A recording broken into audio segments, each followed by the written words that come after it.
نعم.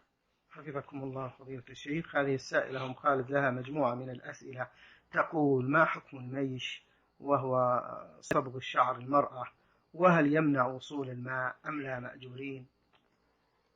صبغ شعر المرأة بأي صبغ كان لا بأس به بشرطين: الشرط الأول أن لا يكون صبغا أسود لإخفاء الشيء،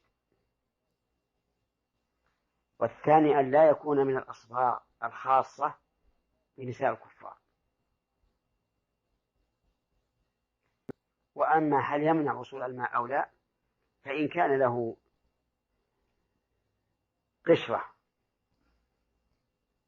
تكون على الشعر فإنه يمنع وصول الماء، وإن لم يكن له قشرة فإنه لا يمنع وصول الماء.